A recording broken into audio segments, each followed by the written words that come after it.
Hello and welcome to the Gadget Show Podcast, the place where tech nostalgia meets the cutting edge. I'm Jason Bradbury. And you're really awake. And I'm Susie Perry. And before we dive in, a quick shout out, if we will, to our sponsors, NordVPN. They're keeping us and you safe online with their top tier encryption. So stay tuned until later in the episode for an exclusive deal where you might get a cheeky little discount just for listening. Yep, that's well worth sticking around for. But first, let's get stuck in. Coming up in this episode, we've got a deep dive into some weird retro gadgets, which you know Susie and I are huge fans of, and a first look at the revival of no less than the Pebble Smartwatch.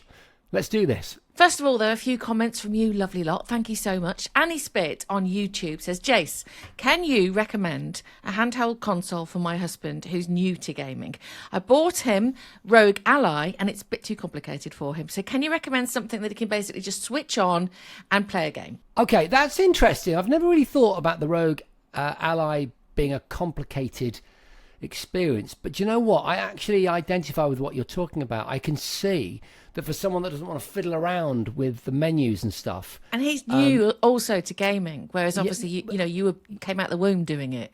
Yeah, exactly. No, I do get it. I do get that. So I'm going to give you a two-tier answer. I'm going to say, if you want to step down in complexity, but still with the opportunity to play AAA titles, then it's the good old Steam Deck. The latest version, the OLED Steam Deck, would be the one that I would recommend. Okay. Not uncomplicated, but it all runs around the Steam library and the Steam shop. You can buy games, they're all in one place, and it does represent a pretty polished gaming experience, but still offering the opportunity to get outside kind of trivial gaming and play some good AAA decent titles. All right, but if that is still too complex and it's just an occasional game of fun, turn it on, just get into something trivial and fun and colourful, it's got to be the Switch, Suze, don't you think? Although, I think that's what she's sort of aiming at, isn't she? That kind of experience. I think you're right, but I would say, Annie, that just be cautious, because as we have reported on this current series, of course there's a new Switch just around the corner. They're going to be showcasing it for the first time in a matter of about 4 weeks' time. So just maybe hold off on that. I think that's the best answer I can come up with. I'm going to pick up with the next one as well, Jace. Toxic Wolf UK says, hey, Jason Suze, being a retro gamer, have you ever tried Antstream Arcade?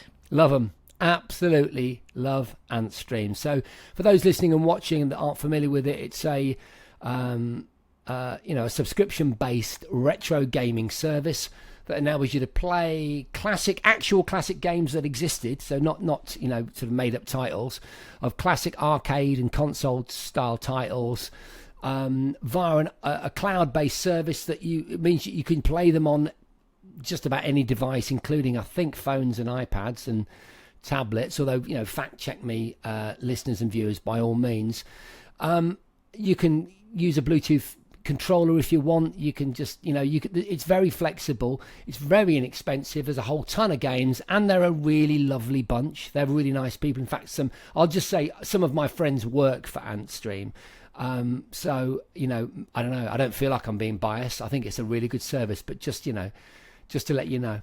Geordie Mac says, this is in response to his VR Dead, I love my Meta headset, but Horizon, which is a social space that Meta created for all of their users to meet and play games and chat, is full of kids. So I spend most of the time playing games or in rooms with my mates. This is an issue that many people come across, many adult players. Not that they've got anything against kids, but they're not, it's not fun to play, I don't know, paintball in, say, Rec Room, which is similar to Horizon, and just get kids being silly and screaming at you or getting offended and stuff.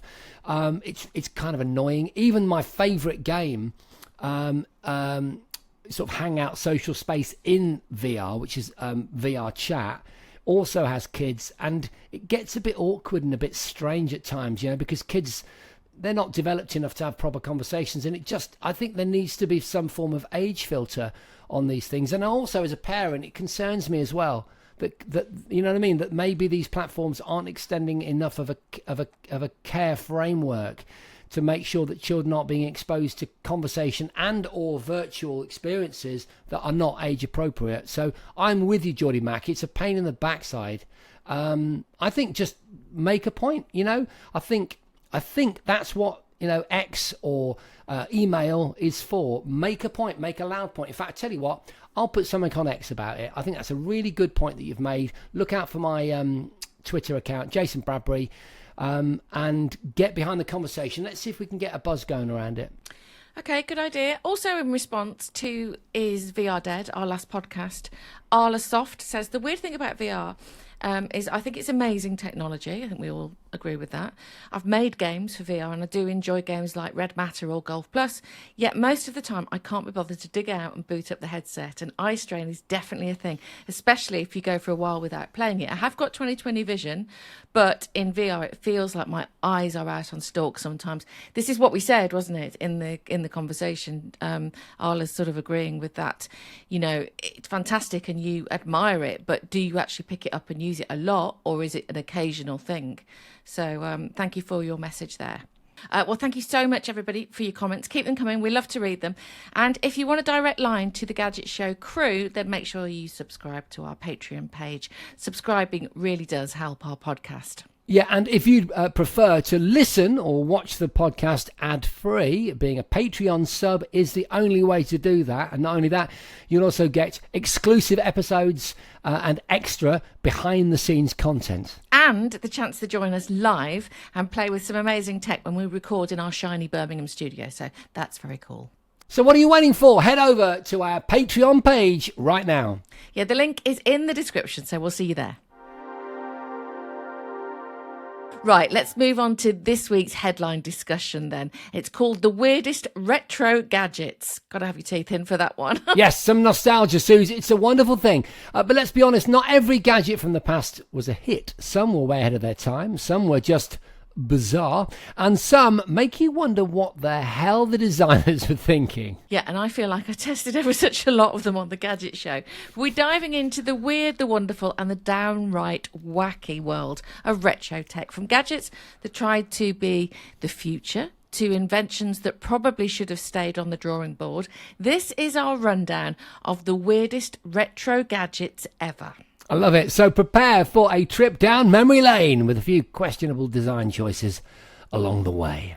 Right, I'll kick off with something called Satellaview. So it came out in 1995. So imagine if your gaming console could download exclusive games from space. That's exactly what Nintendo Satellaview did, as long as you lived in Japan and had access to a satellite dish. So I think you can probably see where this is going a bit, Jace. It was released in 1995. The platform was Super Nintendo. The technology used was 10 Giga satellite network to broadcast exclusive games and content, but there were broadcast times, so it was only at specific hours of the day. So if you missed it, the content was no longer there, so it was like an appointment to view, really. I love that. Yeah, I know, I like it now as well, but it didn't work. But so the types of games that were available were things like Zelda BS, Radical Dreamers, F-Zero Grand Prix was in there, and that, there was a whole lot more. And it lasted about 5 years. It got discontinued. Really? Yeah, I'm amazed it lasted that. Look, I think the phrase that we're scratching at here is scarcity. Scarcity is a thing that we don't really have. I mean, my wife and I often talk about this with our kids. The notion that they can play any tune that's ever created when we go to the gym, whereas we would have, 10 tunes on one side of a cassette. Yeah. And then 10 on the other. Yeah, when we went to the gym or went to the park roller skating or whatever in the 80s and 90s. That notion, well, it doesn't exist anymore by necessity, but sometimes it does exist by design, doesn't it? Have you noticed some of the kind of cool startups will add fake scarcity to the release of a product? Do you know what I mean? I think it's quite interesting that you mentioned that, because we've almost gone full circle, haven't we? Because I think I've mentioned on the podcast before that the streamers now, like Netflix and Apple and so on, they, instead of having that whole dump of being able to watch and binge watch everything, they've got this release every week now, and they're in line with the States. Appointment to view television again, so they're kind of going back to what terrestrial TV, is, and why terrestrial TV lost out in the first place. Well, one of the reasons, was because you could binge on streamers, but you can't on terrestrial. But they're going back to that appointment to view because now. it just brings. It brings meaning to the experience. Yeah. If you're having to wait for a satellite, I'm guessing because they didn't have enough satellites, so you had to wait till it was overhead, I'm guessing the reason why there was a waiting period. In the same way, I was just Googling then the console, which I think we've mentioned in the last series actually, the portable console, the Playdate, which is the one with that wind-up thing on the side, Susie, do you remember? And that console, they release games, but they release them sporadically. So you buy the console and then you wait for one of the games to be released, and then you download it and you wait another few weeks for another one to be released. And I think it's a really interesting idea that sometimes there is value in not having, unlimited potential content. Yeah, creating that appetite really for something new. It's I like it, but I think I'm old-fashioned like that. But I think it's a healthy situation to create. You've actually, I'm going to be honest with you, you have found one of the very few pieces of retro gaming hardware that I've never experienced. I know of it. In fact, I do a quiz with some friends on a Sunday, and it was a question in our quiz recently about this satellite gaming service. But I've never utilised it, never seen it. I'd be really interested to see what some of the gameplay is like. So in summary, it didn't work because it was a watch it live or lose it scenario, which we like now. We love now. It would be interesting to bring it back now. It could be quite kind of folksy if we brought it back now. Yeah. Play it live while the satellite goes over. Yeah. Okay, cool. I've got another contender for potentially worst retro gadget of 1997. This one, it's the Sony Glastron, which was kind of, I'd call it a VR headset. Yeah. Before VR was cool, but not really. It's more of a kind of viewing device from what I can recall. So again, looks beautiful. I'm guessing those watching the podcast will have seen an image on screen right now, but I'll describe it to you like a sort of grey headband that clips over the top of your head, and then with a drop-down screen, remarkably small considering that it was a video display in 1997, like a kind of pair of ski glasses or goggles over your eyes, in which were two displays.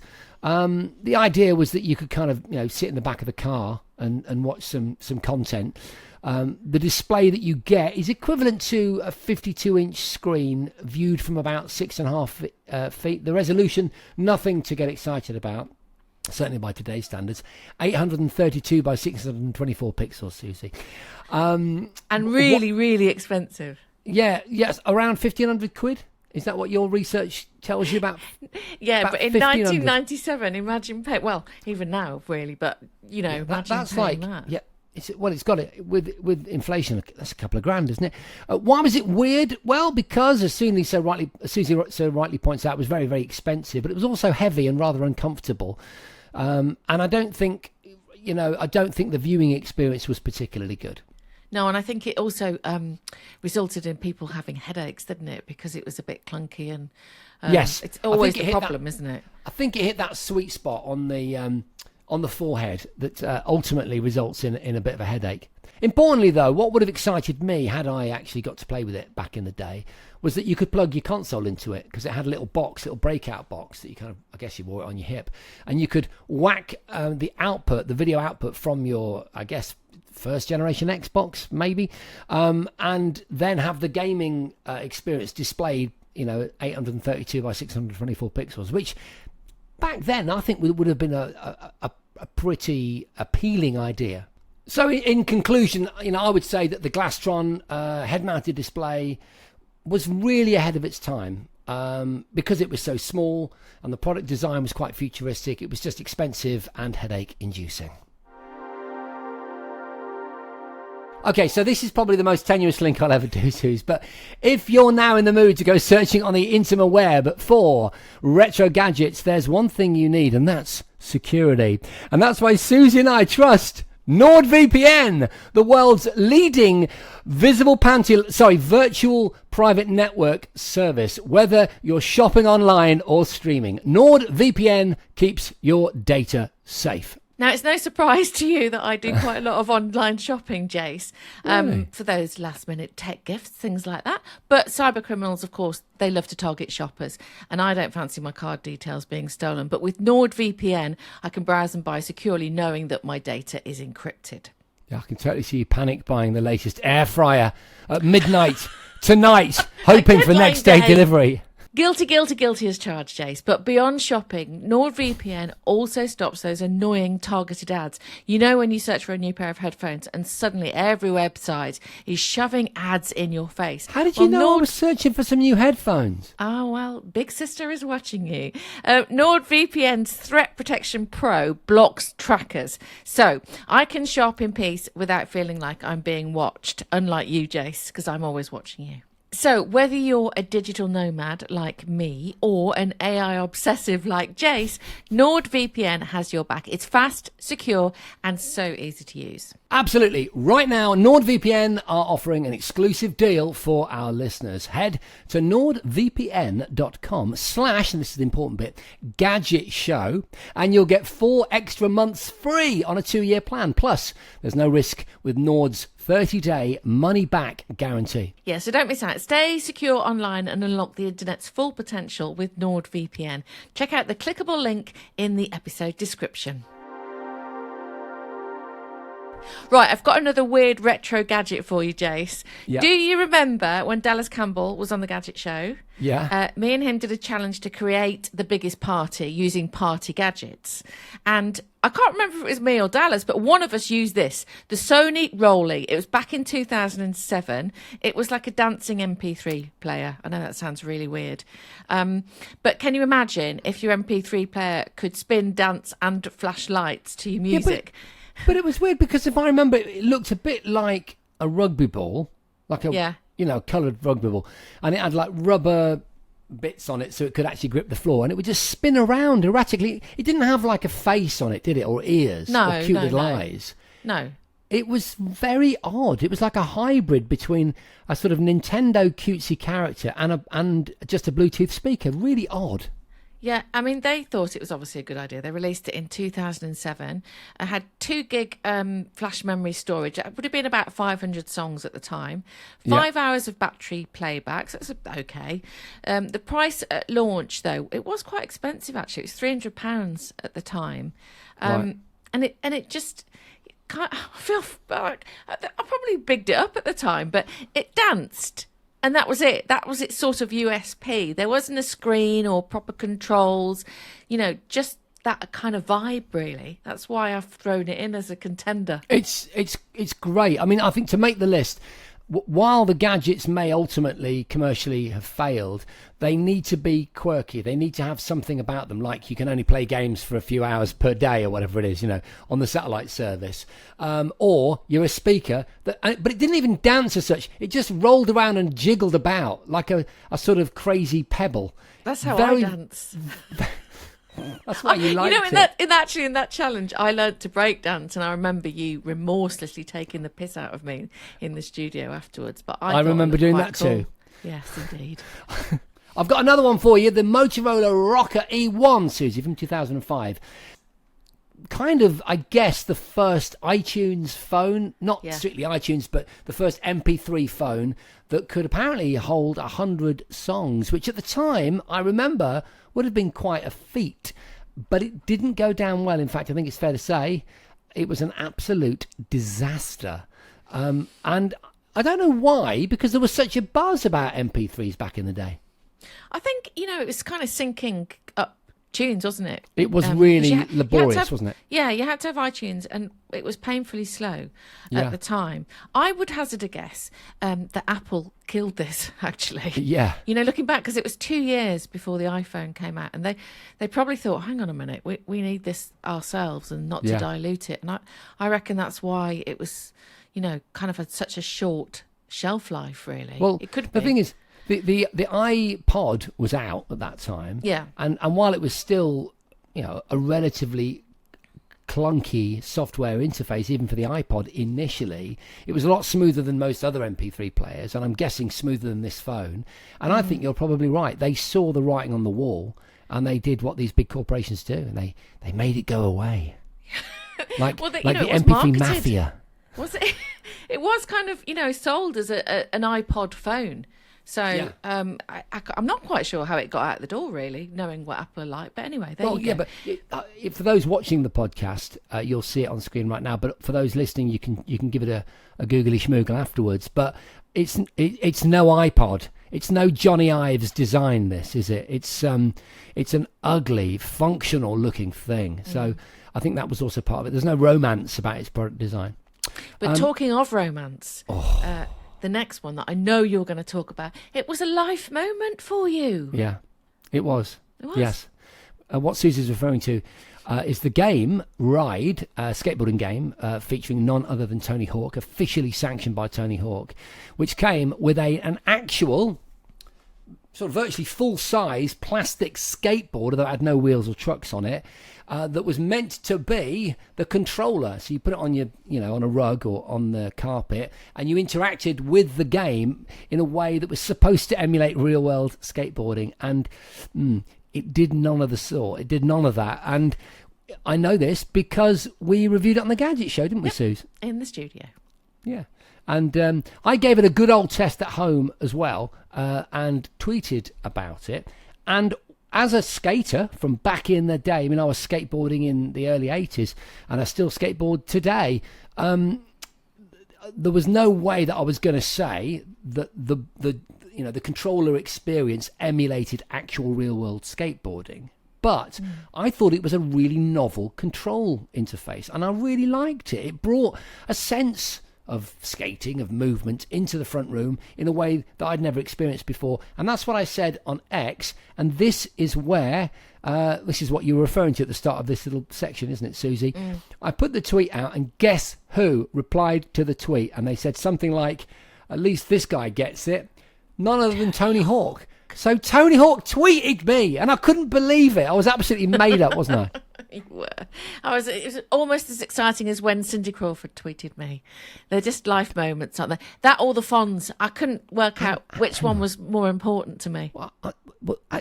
Tell me more. Why did Cindy Crawford tweet you? Oh, because she wrote a book, and I bought it. I mean, I said I bought it for my ex-husband, but I actually bought it so I could read it. And I tweeted about it, and she tweeted me back. So I was absolutely delighted. She was one of my faves. I absolutely love it. So for £99.99, including this strange plastic skateboard add-on, it was a supposedly, at least it was meant to be, a revolutionary new skateboard game, but actually everyone didn't like it. No one liked it. And now I actually still have the peripheral. In fact, I've got the Wii version of it somewhere in the loft, I think. I'd love to go in your loft. Oh, it's great in my loft. Oh my God, beautiful. We should make a program in your loft. Jason's loft. Live maybe loft we could sessions. Think of a different name. But yes, just because all the stuff up there, can you imagine? It's like a car boot sale dream, isn't it? Jay Leno's garage, Jason Bradley's loft. Yeah. That says it all, doesn't it? Right. There's no Bugattis up there, I tell you. I'm not being funny, but this has got Channel 5 written all over it. Never again, Susan. Do you remember them? Right. Yeah. Yeah. Let's move on. What about the Seiko TV watch from 1982? Now, this was the world's very first TV watch, as you well know. I'm excited already. Carry on. Well, long before the Apple Watch, Seiko made a watch that you could play live TV on. The only problem was that you had to carry the whole receiver pack, which was the size of a Walkman, to actually use it. So it came out, as I said, in 1982. It was in the early 80s. The screen was 1.2 inch. It was black and white LCD. Amazing. And like I said, you had to have this, separate receiver pack, which was also connected by a cable, obviously, back then. The battery life was only a couple of hours, didn't last very long. And the price at launch was £380, which was a lot of money in 1982. You'd be better off, with that the Sinclair TV, wouldn't you? Sir Clive Sinclair made a portable. Are you on the Sir Clive Sinclair thing again? Of course I am. But which is a much better idea. I mean, even now, it's watching TV on a wristwatch isn't like a normal thing, is it? It's still quite a technical achievement, actually. So Yeah. back then, I mean, wow, to even get a picture on something in 1982? 82. My God, that's amazing. Well done, Seiko. It's amazing. Absolutely. I mean, like a lot of these weird and wonderful retro gadgets, they are massively ahead of their time. But, you know, because of that, the idea was ahead of the technology that was available, effectively, which is why a lot of the things that we're saying, too big, too clunky, too expensive, and all of those things really for this one. I'm going to talk about the Casio Loopy, Jace, which was a games console which was specifically aimed at girls. It had a built-in sticker printer. Love it. Love it already. It was aimed at teenage girls, really, in Japan. But nobody really bought it. It was released in 1995, only in Japan, actually. They only released 10 games as well. So it had this, like I said, it had this built-in thermal printer for making stickers, which that's just after I left Japan, actually. And in those days in Japan, you know, there were stickers everywhere, and there still is in Japan. You know, it is very much in the culture. You know, particularly with teenage girls, they love that whole sticker vibe thing. So I'm a bit surprised it didn't work, actually, back in the 90s. I would have thought that, you know, they would have gone for that, but they didn't anyway. It was kind of cool, but very, very niche, I suppose, and that's for that reason the Casio Loopy. Well, you've looped out. You've opened my eyes to a gadget I'd never even heard of. I'm fascinated by that. Maybe it was a gadget too far, you know. Maybe it was just that combination of things that didn't quite work. That's what we should call this section of the podcast. A gadget too far. I like it. Well, in the gadget too far category, I'm going to put the. You just changed it mid pod, but I'm all over it. Okay. Yeah, thank you. The Nabaz tag. Now, I don't know if I'm saying that right. I'm almost certainly butchering it, but it came from 2005. And how would I describe it? The internet rabbit. All right. So imagine if Alexa. Say again? Careful. Okay. So imagine if Alexa was a cute plastic rabbit and, you know, completely useless. It was kind of a voice assistant. So it could read weather, RSS feeds, which, if you remember back in the day, were all the rage. And it could read your emails aloud. And at launch, it was about 80 quid. All right. Yeah. Why was it strange, Susie? Because the idea of a smart assistant was cool. But as you know, with recent developments in AI, it's only in the last couple of years that virtual assistants have become actually meaningful and intelligent in a way that's relatable. So back then, it was way too limited in its ability to construct any useful output to be popular. So to be clear, it was a talking rabbit. Yeah. I don't know why I didn't catch on. What about Dreamcast fishing controller? Come on. Back in 1999. Why is that in this category? Carry on. Come on. Oh, should we have a fight about this one? Go on then. Well, imagine playing a fishing game with an actual rod controller, complete with a reel. And Sega thought that this was going to be the next big thing. And it actually did work. So it was released in 1999. Do you remember it? I do. I used to play Sega Bass on my Dreamcast. Oh, okay, yes. I was just looking at a picture of it on the internet. So the compatible games for it, as Jason mentioned there, Sega Bass fishing, marine fishing, and even Soul Calibur. Yes, I know. The controls had this sort of reel function, motion-based casting, and vibration feedback as well. So it's like sort of 3D, effectively. Was that 4D? It's 4D, isn't it? Why was it weird? Well, you know, a fishing rod. I guess fishing is weird for some people. Yeah, but a fishing rod as a kind of fighting game control is not ideal, is it? But you could use it in Soul Calibur to wield your sword and stuff. But your fishing rod. Yeah, and you could literally move it around like a Wii controller on a Sega Dreamcast.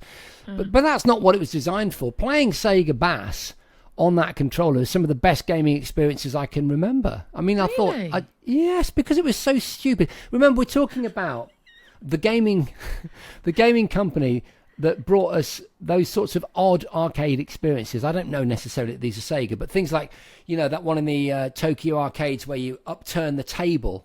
You know, that's a game interface. Right. And other kinds of weird ways of interacting with, you know, digital assets on screen. it's got a long tradition in gaming, and I think that the fishing controller was one of those weird, quirky, fun experiences where if you had friends round, that's the one they'd want to play. Think about it. Do you want to play on the controllers yet another fighting game, or do you want to cast the rod and get some fish and then use the same thing on the fighting game? It's brilliant. It's so novel, so creative, and from memory, not that I'm a fisherman, but it actually worked. Yeah. It's interesting, isn't it, that it worked? Yeah. Because you think, like, I mean, the fishing, my brother fishes, and the fishing sort of fraternity, they always say, like, it's the biggest sport in the UK. I'm like, it's not a sport, is it, fishing? And then they go, it's the most dangerous, more people die fishing every year. I'm like, they can't do. No, I'm sure they I sit think there while they're horse riding's the most fishing. dangerous. Well, motorbike racing probably isn't great either. But I think basically we all say our sport, don't we? I'm going to say skateboarding. It's the most dangerous sport why in would the you want to world. advertise it? But I think they sit there fishing for so long, they just come up with things. Just fall in. Just like... It's so boring. They fall asleep and fall in. Fisher people. If you I'm like not saying fishing, it's boring. It was a joke. I mean, have a go at us, because neither of us fish. We don't get it. We don't understand it. But I've always been just mildly interested in, why. But also, I don't like the idea of hooking a fish. But that's another podcast. If you're going to eat it, you've got to be prepared to hook it. I live in Cornwall, as you know, and only you could find that smutty. And I often go... I didn't find it smutty. I just thought... I was just thinking, there's a nice catch line for Findus right there. If you can't... No, what was it? If you're going to eat it, if you're going to you eat it, better you've got to hook it. Look, I live near a harbour. It's literally a few hundred metres down over there. Right, I'm pointing, by the way, if those of you listening. And I often see the fishermen, the fisher people, and I'd love to join them. In fact, I'd like to go out on a boat and learn to fish. But look, so far the nearest I'll ever get to it is that brilliant controller in Sega Bass. Oh, you love that controller. I feel a victory coming on for that controller. We've got one more though. Go on then. Moving on from if you're going to eat it, you've got to hook it. The Game Boy camera and printer, 1998, was one of the weirdest. Travesty of justice. Yeah, but it's brilliant. Yes. It's one of the most weirdest and brilliant gadgets of the late 90s, isn't it? And this is the reason why, really. It's like so it's a chunky rotating black and white digital camera that plugged into the Game Boy. Yeah. It was weird because the camera had like a creepy built-in filter. So, distorted faces, nightmare kind of inducing animations. It made it feel like it was sort of accidentally horrifying, didn't it? Well, and also lots of games and things like that. And lots of cool features. Visual effects, yeah. So you could take sort of low-res selfies. And you could create pixel art. Technically, it was the world's smallest digital camera, actually, at the time. It was the world's first selfie camera, wasn't it? Because you could move the camera around. And actually, sorry, I know you're in your flow, but now they're highly prized, these things, Suze. If you went on to eBay, I would imagine they fetch a pretty penny. Yeah. People still use it for retro photography. Do you want to do the Game Boy printer? Well, yeah, because the printer was obviously the peripheral that came with the camera. It didn't come with it, but you could buy it and utilise it with it. And the quality's great. I mean, you mentioned low res. This is low res. I don't know enough about it. I think it was probably one of these thermal ones again that you mentioned earlier. Was it? I don't know. Yeah. In fact, recently, people with the Game Boy camera printers were unable to use them because I seem to remember the manufacturer of the paper, the right size, the roll of paper that you needed to do it, actually went out of business or stopped producing it. But that's not the case anymore. Someone else is doing it now. And you can print these out. Yeah, I'll tell you something. There was a homebrew project that I came across a year or so ago. And I seem to remember what someone had done is they'd messed around with the electronics and they'd done some wizardry with the circuitry. And they'd made it so they could stream on the Game Boy camera like a webcam, and they were doing like streaming shows on Twitch. but everyone's tuning in just to see how bad the camera looked. I think it's cool. It's got that artisan thing. about it. I used to use the photos, the prints. They faded quickly over time because they use that sticker paper, so you could stick the pictures on your school books or your fridge or wherever you wanted to put your stickers. I feel like I've been obsessed with stickers today. I suppose the legacy of it really was that it was a precursor to portable photo printers like Instax and Polaroid Zinc. Yes, and the camera, of course, the first selfie camera, really? Yeah. It turned a gaming console into a digital camera before phones did, didn't it? There you really, go. that was its sort of USP. I mean, the print quality was absolute crap, but it sort of added to the faded charm. But it gets a gold star from us. Yeah. So there you go. That's what we've come up with, and I think if we're both going to pick the weirdest one, I'm going to go with Satellaview. Okay, so weirdest, but also for me, my absolute fave from that list, it's got to be the fishing controller for the Dreamcast, Suze. I absolutely loved it. Okay. Can we have an honorary mention? Of Tony Hawk? Yes. The And Tony Cindy Hawk Crawford. skateboard ride controller. Okay. But Thanks, Tony. It doesn't matter what we think. We want to know what you think. So which of those gadgets? We're not talking about the worst. We're talking about the freaky deakiest, the weirdest. What is the weirdest gadget? Note in the comments and let us know what you think and why. And if you have any experience, we would love to hear your stories. And we'll try and pick up on that, won't we, your comments in future episodes. Good idea. Good stuff. For our gadget of interest this week, it's the Pebble Smartwatch.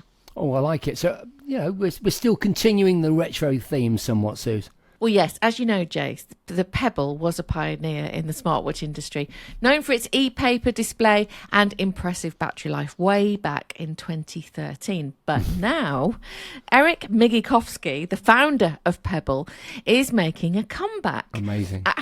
After Google's acquisition of Fitbit, which had previously acquired Pebble, of course, they decided to open source the Pebble OS. Now, Eric is seizing this opportunity to revive the Pebble experience. That's absolutely, it's awesome. I love this story. Tell me more. I knew you would like this. So he's establishing a new company to produce wearables that capture the essence of the original Pebble. So think e-paper screens, Love it. long battery life, and a user-friendly experience. He's already working on hardware prototypes and aims to build, as he's calling it, a spiritual clone of the original Pebble. I know there's a bit marketing that, isn't it? The spiritual clone, but stay with me on it. But Eric is clearly, channeling the importance of the community, because you remember this, Suze, because we were right on the Pebble, weren't we, when it was first Kickstarter funded? I think it was the biggest Kickstarter fund ever, certainly back then, 10 million or something. And the community around that phone, that smartwatch, it was something to behold, wasn't it? People didn't just like it, they loved it. And they all got on each time a new app was released, and they would chat in the forums about it. And nowadays you can't buy that kind of loyalty, can you? And that's what I think he's probably trying to tap into. Yeah, I mean, it's fascinating to see the fundamentals that made Pebble stand out. Back in a watch. That is also going to, sorry, I keep butting in, but it's also going to obviously make use of some more modern functionality, do you think? Yeah, I mean, it's a saturated market, really, with, feature-heavy smartwatches, a focus on simplicity, if you like, and longevity. It could be a game changer, couldn't it?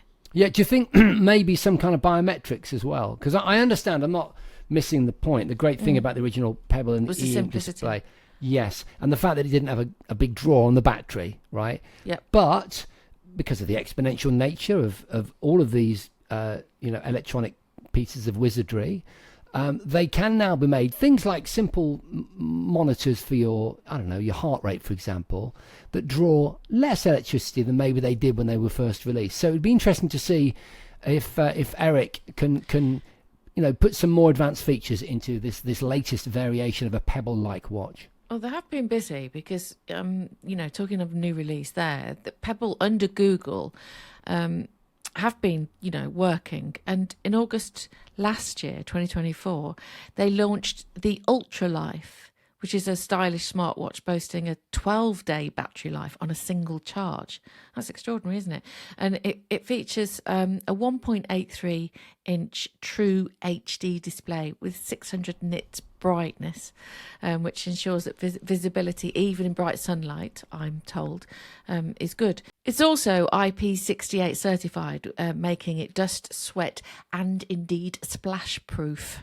And so that's different to the Pebble Royale, isn't it? Which I think was earlier in March 2024.